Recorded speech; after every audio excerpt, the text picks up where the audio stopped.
Great to have you with us. And there's a new strategic investor to take over management of Commenda Sugar Factory in the Central Region.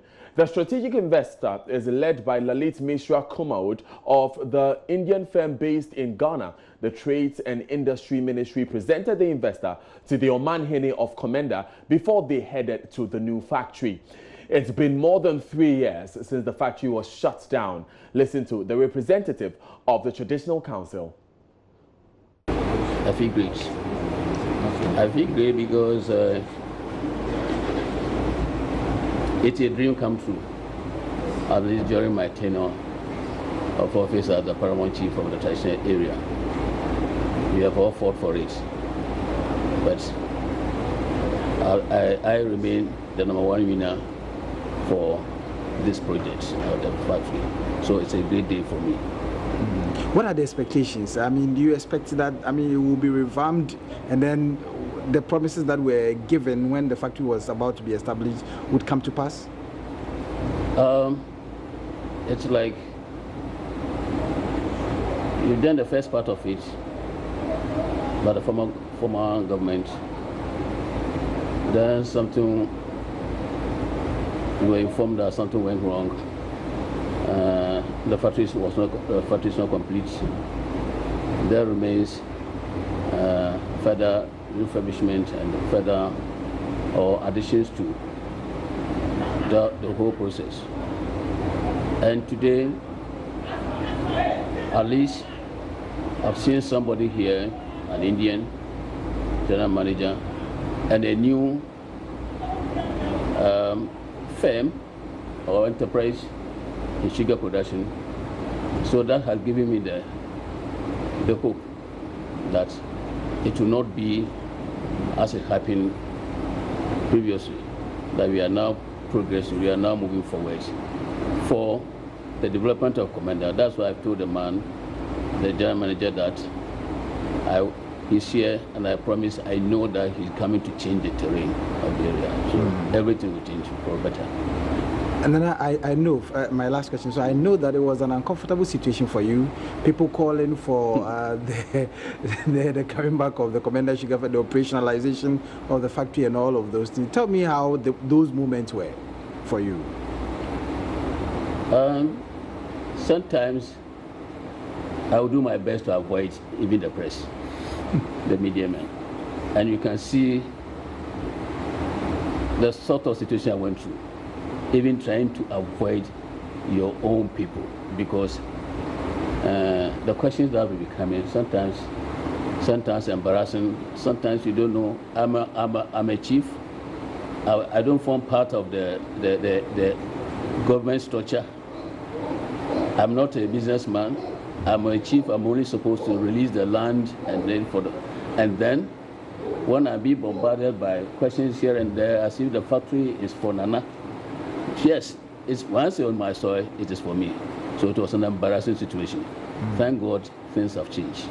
I thank the government too for pushing things up to this point. All right, thank you very much. Okay. Let's get onto the webpage of the company taking over the Commenda Sugar Factory. And here we have here Park Agrotech Ghana Limited. You see here that they focus a bit more on good quality day-old chicks to ensure high profitability for poultry farmers. It looks like this is the company that is focused on agri-focused services, providing ideal poultry nutrition to maximize poultry farmers' profit. Again, this is a poultry-related a service that they provide.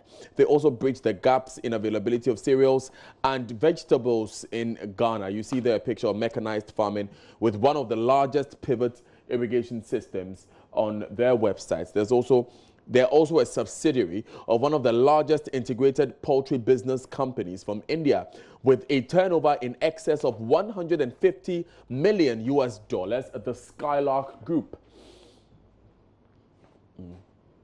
Right, so that's a bit about Park Agrotech, this particular company. Let's now speak to Richard Kojonyako, our correspondent there in the Central Region. Richard, what more can you report? This company seems to be more into agric and especially poultry.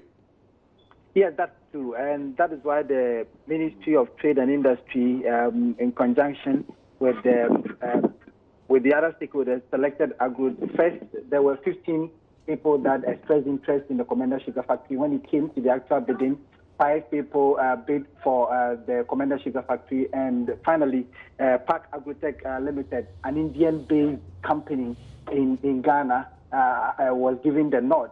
The PwC had to go to India to satisfy themselves that it was not a ghost company. They did a lot of due diligence before they arrived at Park Agro Company Limited. This morning, they came to pay a courtesy call on the Omahine of Commenda Traditional Area Nana Kojo Crew to introduce the strategic investor to him and to finally ask for his blessing for the strategic investor so that the Commenda Sugar Factory will bounce back as expected. The people are happy. The Omahine was very, very happy. And the person who led this team was the acting chief director of the Ministry of Trade, Mr. Patrick Nimo. He says that government has approved a national sugar policy to guide and support the private sector investment in large-scale integrated sugar development projects, sugarcane farming, milling, and refining. And the Commenda Sugar Factory is a prime beneficiary of this policy. And so this is also in line with government policy of ensuring that every district has at least one major factory to drive industrialization, development, and provide jobs. So if you come to the Commenda Sugar Factory now, there's a lot of people that are gathered here, stakeholders and people that are wishing that the factory will bounce back. They are all currently at the Commenda Sugar Factory. We've been speaking with a strategic investor, and he is of the opinion that the final assent to his work here would be given in a short while, and he will commence business. But he is satisfied that he's gone through the Commenda Sugar Factory, inspected the machines and everything, and he feels that it is the right business they have invested in, and they will make sure that it works to the satisfaction of many Ghanaians. Richard, was he specific on the date he's expected to start work? Well, today there was actual and official handing over of the Commenda Sugar Factory to him, but he says that there is some paperwork left for him to start work, but he's starting work immediately. So it's left with some small paperwork that ought to be done before actual work would commence. But now he's accepted the challenge, and he's here with his team, and they will start work immediately. Thank you very much, Richard Kojo-Nyako, for joining us. He is correspondent in the Central Region. Now, head of the local government service has described as barbaric and unacceptable attacks on staff of the Tema West Municipal Assembly by youth of Reverend Obofo's Anointed Palace Chapel Monday. The municipal chief executive, works engineer and other task force of the assembly were on the Community 18 premises of the church to request building permits and other documentation when they were attacked. Here's an amateur report of what transpired yesterday.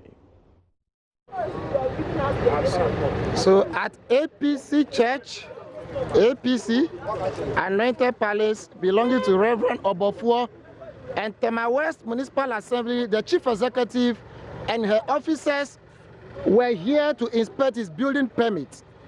And the boys at the church beat them up so much that they couldn't resist. Now, we are still here waiting for rescue from the police, and then I think Prophet Wamblu has just arrived to see what is happening. He is also caught in the activities. So this is APC, Reverend Obofo's church, and the assembly too has blocked the road, and nobody will leave the church until the police arrive to arrest those who beat up the finance officer, the chief executive, and others. So the engineer was beaten, his phone was smashed, the guys were beaten, the assembly vehicle, the mirror was smashed, the vehicle side was damaged badly, and it's all happening at APC, Anointed Palace Chapel, belonging to Reverend Obofo. It was a very, very bad activity to have experienced here. If you can see, this is one of the workers of the assembly who was brutally beaten by members of the church of APC. Knives were drawn at people, sticks, clubs were all used, just because the assembly was here to inspect their building permit, which I understand has not been paid. So it is a chaotic atmosphere, and as I'm speaking, the chief executive has gone to lodge complaint at the police station with the director and the engineer, who were all not spared the beatings from Obofo's boys at the church. Reporting from APC Church, Shalom Sport, Community 18. Still on this story, head of the local government service, Nana Ato-Arthur, at a media briefing in Tema, said the task force members were injured while their vehicles and equipment were destroyed. The church, according to Nana Ato-Arthur, had failed multiple times to produce the required documentation to the assembly and failed to honor several summons to church authorities. But not the vice versa. In this regard, we are expected to act responsibly and desist from disobedience, violence, and vigilantism. We want to send a strong warning to Anointed Palace Chapel, APC, and everybody, organization everywhere in Ghana, that what happened yesterday is unlawful, and that we condemn it in no uncertain terms. That no individual has the right to attack any staff of the municipal, metro, and national assemblies throughout this nation, Ghana. And I want to implore the Ghana Police Service that those found culpable need to be brought to the books so that it will serve a deterrent to others. Again, I repeat, never again. Komla Adom joins me with more on this. Komla, what more can you report? Well, Daniel, a short time ago, that press conference by the head of a local government service just ended here at the Tema West Municipal Assembly office. And essentially, the refrain from the local government service head is that these attacks on their personnel by individuals, young people from all corners in the MMDAs are unacceptable, and they are going to resist any form of attack on their staff who are going about doing their lawful duties, just trying to get the right thing done, to get the property taxes, the levies, etc., retrieved from these builders and other developers in these MMDAs, the areas where these MMDAs operate. So, Nana Ato-Arthur mentioned, for example, that it is not the first time that members of an assembly, for example, have been attacked following their move to the site of developers to inspect or to demand documentation, etc. He mentioned, for example, that in March this year, some officials of the Dingo Pramfam District Assembly, for example, were attacked also by young people when they went on their official duties to essentially inspect work that was ongoing on some of the premises in that particular district. And so they sort of injured some of the individuals, their properties were destroyed, vehicles were smashed, etc. And he says this should be the last. And he was also calling on the police to expedite action and bring some of these perpetrators to book. We know now that at least 5 people have been arrested in connection with yesterday's incident. The 5 individuals of the Anointed Palace Chapel and the Sakmona police arrested 5 individuals. We understand that they are assisting the police in investigations. But then Nana Ato-Arthur mentioned that they want to see heavy and severe sanctions meted out to these individuals to be a deterrent to other individuals who may be looking to abuse and attack MMDAs and officials of these MMDAs who are going about their activities. Right, Komla, so tell us, do we know what has happened to these workers who suffered injuries? I see someone with blood stains on his shirt. Have they received medical attention? We're told that those who were injured, have received medical attention because right after the incident, they made a police complaint at the Sakmona police where they had medical forms issued to them, and then some of them got medical attention and were subsequently discharged. And so those who were injured have received some form of treatment and attention and have been discharged from hospital. At this moment, what they are now trying to quantify is the extent of a damage with respect to damage to their vehicles and equipment that were being used by the officials who were on the inspection duty at the Sakmona premises of the Anointed Palace Chapel, which we know is founded by Reverend Obofor. Thank you very much, Komla Adom, for that update. We move to other stories, and the Ministry of Local Government and Rural Development says the upcoming December 17 referendum will take place as scheduled despite increasing calls for its suspension. With just 21 days to the referendum, groups like the National House of Chiefs, the opposition, NDC and others are at variance with government's position to introduce partisan politics into local level elections and are campaigning for a no vote.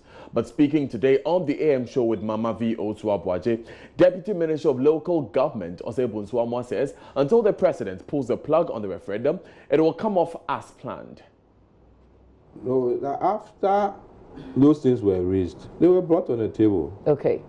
Except that you have to go through a process in amending it. You have to gazette it for 3 months. So if you say that, do it before a referendum, that means you don't expect a referendum to take place. So my question is this: clearly, from the EC's own timetable and the way they've issued in terms of either what colors to use, the dates, the questioning. If you look at the timelines, we've not had enough time. Because from September to November now to December, there are a lot of stakeholders. Please wait for my question. There are a lot of stakeholders who are calling for an extension, a suspension. Some are saying intensify the education. We have 20 days to December 17. The adverts are still running. Are we going out there to vote or not? I've told you that until a decision is taken otherwise, we are still campaigning for the referendum. If you go to their districts, there are groups, various groups who are on radio, who are holding town hall meetings, who are doing all their programs. For referendum day, December. Is 20 days enough for us to intensify what we are already doing? It is enough. It is enough, but we shouldn't kid the person that the campaign has been for only the last 3 months. Education and everything has gone on for a long time. And the average person will tell you that at least they've attended meetings and programs at which these issues were brought up.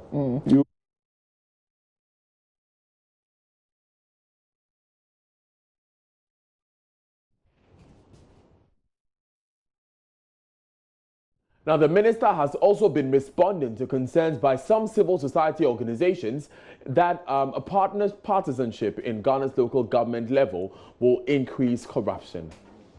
Until a decision is taken otherwise, we are still campaigning for the referendum. If you go to their districts, there are groups, various groups who are on radio, who are holding town hall meetings, who are doing all their programs. For referendum day, December. Is 20 days enough for us to intensify what we are already doing? It is enough. It is enough, but we shouldn't kid the person that the campaign has been for only the last 3 months. Education and everything has gone on for a long time. And the average person will tell you that at least they've attended meetings and programs at which these issues were brought up. You in the media, maybe is the question that we'll go and find when we get out there on the December 17. Well, the question that we have not properly understood. No, the question is a legal question, and that is how it should be framed. But as to allowing political parties to sponsor candidates at the district level, it's been said over 2 years now.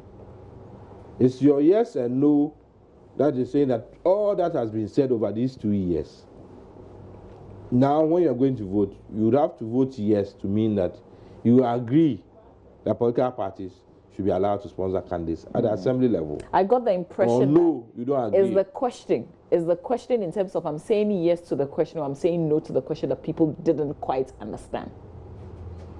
That's why I've broken it down for you. Do you want political parties to sponsor candidates at the local level? Or you don't? And those who say they don't, they understand. And those who say yes, they understand. So the question may be a long question because that's what the Constitution requires. But as to to be fair, what probably was confusing people was that whether the referendum was about going to elect MMDCs. Some had that impression. Who caused it? No. Nobody caused it because more or less it was a package. And because we had the president, was it last month or 2 months ago, say to the people that you're going out there to vote, for instance. I've read a test. If you read a test as a whole, you can't just pick that small aspect and say, and the president has been one person who has spoken about this more at major functions more than any official. And 99 out of 100, if you understood him very well, you won't say that thing which has been taken out is the one which is getting Ghanaians confused. No. Now, the National Association of Local Authorities of Ghana has kicked against calls for postponement of next month's referendum on political party involvement in local government elections. The poll targets amendment of Article 55(3) of the 1992 Constitution, which bars partisanship in electoral area and unit committee representative elections. Administrator at NALAG, Andrews Bediako, argues that Ghanaians could lose the opportunity to amend the clause forever if the referendum is postponed. Nana Sensu-Mensah was at a sensitization and interest group engagement forum where he filed this report. As proponents and opponents of yes and no vote intensify their respective campaign, there is increasing call for a halt of the referendum. Some ministers of state are among the no referendum group, citing poor public education on the referendum as one of their reasons. Electoral Commission has indicated it will be unable to hold a referendum in 2020, which is also national elections year. Based on the Commission's position, Mr. Bediako fears such opportunity may not present itself again. But the idea that NALAC is looking at from this, look, if we want to postpone, we postpone and have the elections when? Because already Electoral Commission is telling us 2020 is not possible. They can organize general election in 2020 and organize referendum in 2020. And look, the referendum, the cost of referendum is very huge. If we postpone now and we are not able to do it in 2020, that means we are looking at, let's say, 2021, and the tenure of the president is also ending in 2020. So 2021, assuming without admitting, when we go for the elections and the president loses, and the person who is coming, are we sure he is also going to implement this policy? So if we are going, let us go, test the waters. Some people think that, let us go for no, and they go for no, fine. If people think that, let us go for yes, and they go for yes, fine. Then we take it from that level. But if we want to have our MNDCs elected, this is an opportunity that we need to utilize. But if we let it go, before we can come back to this level, it will be a disaster.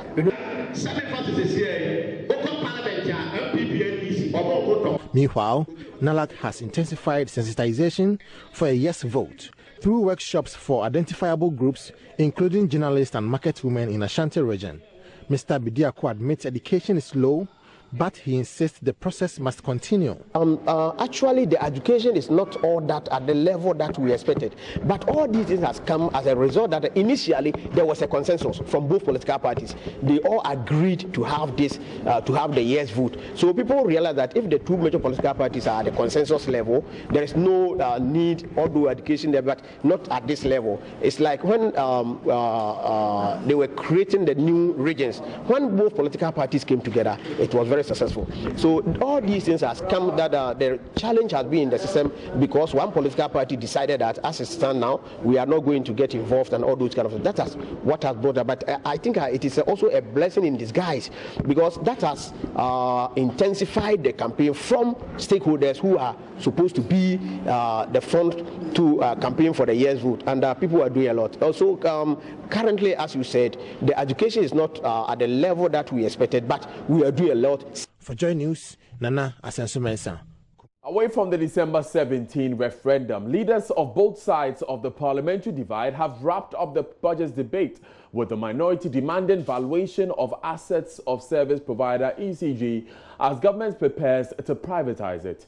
Minority leader Haruna Idrisu believes this will help the ordinary Ghanaian appreciate the real assets of ECG to enable them demand proper accountability as government finds a suitable replacement for the botched concession agreement between Power Distribution Service and ECG. He also accused the government of running down the economy. Kwesi Parker-Wilson joins me with details. Kwesi, give us more details on this debate. Okay, so the minority leader, as you mentioned, Haruna Idrisu, has been on the floor making the point that the NPP is poorly managing Ghana's economy. And as you mentioned about the PDS, he indicated that since 2017, when the NPP took office, in fact, ECG has recorded some deficit. And in 2017, for example, the revenue loss was about 521 million Ghana cedis. If you go to 2018, it was 2.9 million. And this year, as of September, when they checked, ECG had recorded revenue losses of about 1.9 million Ghana cedis, and he believes that this is not the way to go. Then he also talked about government's huge investment into the One District, One Factory program. But there's little to show for. He mentioned the Upper West region, for example, where there hasn't been any factory. In the Upper East as well, he says that about 2 of them are springing up, but at the foundation level. But already in the 2020 budget, government has committed about 150 million into the One District, One Factory project, which, again, he thinks that there's nothing to show for. So it's going into what he calls a chop-chop, and yes, this should form the basis why Ghanaians will kick the NPP out in 2020. So clearly, if the NPP would want to call themselves as being better managers of the economy, then that is a lie. And in a quick rebuttal, the majority leader, State Chairman Bonsi, in fact, rejected all the accusations and indicated that even in the agri sector, in 2014, 2015, the growth in that area was about 0.49%. As we speak, in 2019, it has recorded the growth of about 5.5%. And it tells you that the NPP is doing well in the agri sector and managing the economy. Again, except by inflation rate stabilized, the lending rate as well has been reduced, and the interest rate also reduced. So even the minority leader is suggesting that the NPP is not doing anything and hasn't been able to manage the economy better than perhaps even in an illusion, and that the reality is abound for him to know his own independent initiative and just propaganda to sway Ghanaians. But of course, the majority leader indicated that the ordinary Ghanaian knows what the NPP is doing and that they retain them in the 2020 election. Thank you very much, Kwesi Parker-Wilson. Before we go for business, pupils of the Calvio Basic School in the Kasina-Nankana West District of the Upper East region no longer have to sit on the bare classroom floors for lessons. This is because a collaboration between a community-based organization known as One City for Change and Joy 99.7 FM to get furniture for the school has yielded positive results. The Calvio Basic School, which had no furniture before the campaign, now has 63 galvanized dual desks after the two organizations embarked on the Seat a Child project. Here's a report by JoyNews' Upper East correspondent, Albert Sori. About 3 months ago, One City for Change, a community-based organization working to help improve education in Ghana, started a project called Sit a Child with the aim to get desks for the Calvio Basic School in the Kasina-Nankana West District. The school had no furniture, and so the pupils had to sit on the bare classroom floors for lessons. One City for Change started a campaign on social media to mobilize funds to procure furniture for the school and got Joy FM involved. With the help of Joy FM, the social media campaign was intensified and the story of Calvio Basic School also told on the station. An account was then created at Joy FM to mobilize the funds for the furniture. Hilaria Dalu is the coordinator for One City for Change. Our first thanks goes to Impact Next Gen, a UK-based charity that came to support us after Joy FM carried the story about our Sit a Child project, and they came to our aid to support us. I would like to say a very big thank you to Impact Next Gen. Second, we would like to say a very big thank you to Joy FM. Joy has been amazing and instrumental throughout the Sit a Child project. They picked up our story on social media and then carried it to the public and then solicited for funds from benevolent Ghanaians towards helping and assisting us to basically put together enough funds to provide desks for students in Calvio. The Calvio Basic School has now been presented with 63 galvanized dual desks. We engaged the Calvio Basic School or primary school for a whole year, and these are some of the things that we successfully did in this school. We launched and started the reading program with the Calvio Primary called the 1C4C Readers Club. We completed library management training with some selected teachers of Calvio, and our library coordinator, Auntie Georgina, can confirm that we are currently still with her, engaging her, and she has started a 3-month intensive reading clinic with some selected students of P1, P2, and P3. The intention is to groom these young ones and to help them gain learning skills, reading skills. Headmaster of the Calvio Basic School, Ignatius Kutumuwo, said he and the teachers of the school were happy to receive the furniture. The district assembly is working over it, but it's like we have not yet received the furniture from them.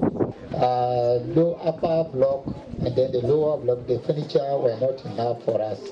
On behalf of my teachers, I would say I'm very happy with what they have done so far for us. And I believe the teaching and learning will keep on going.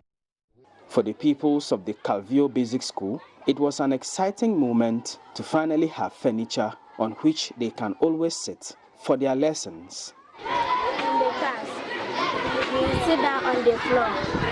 By now, we have desks, so I'm happy. We thank you. May God bless you. One City for Change intends to donate more desks to the Calvio Basic School. Reporting for Joy News, Albert Sorry, Calvio. The economist backs move to keep policy rate at 16%. In the past couple of months, we haven't seen much significant change in the level of economic activity to warrant a change in the policy rate. There's more on that when Daryl Crowd takes your screens. Stay with us.